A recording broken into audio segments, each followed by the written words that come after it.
安省自由黨黨魁韋恩今日喺省議會宣誓就職，成為安省省長，並公布內閣成員名單。韋恩表示，呢一屆政府嘅重心將會放喺消除財政赤字同埋推出安省退休金計劃兩個方面。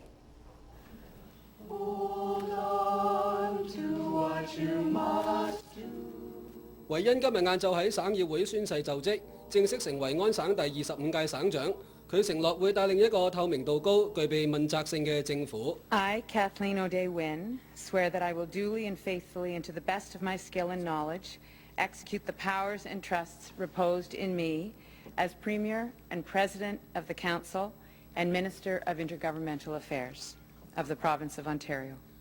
為咗達到喺2017至18財政年度滅赤，韋恩將內閣嘅重心放喺財政方面，將管理財政分為兩個部分。副省長馬修斯將會任職庫務委員會主席，而財政廳長蘇善文將會主要投入喺制定財政方案嘅大方向上面。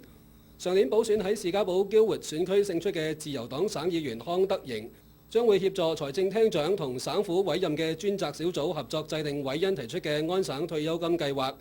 預計喺2017年提出具體方案。前經濟發展貿易廳長賀金斯將會代替馬修斯出任衛生廳長。善道斯將會繼續任職教育廳長，未來佢將會面臨同安省教師工會談判合約嘅挑戰。而華裔省議員方面，原任旅遊文化及體育事務廳長兼負責2015年泛美運動會統籌工作嘅陳國志將會轉任公民、移民及貿易廳長。自由黨今個月12號喺省選裏邊取得58席，以多數政府勝出。喺今日嘅就職儀式之後，新一屆省議會將會喺7月2號展開會期。而自由黨省府當日將會發表施政報告。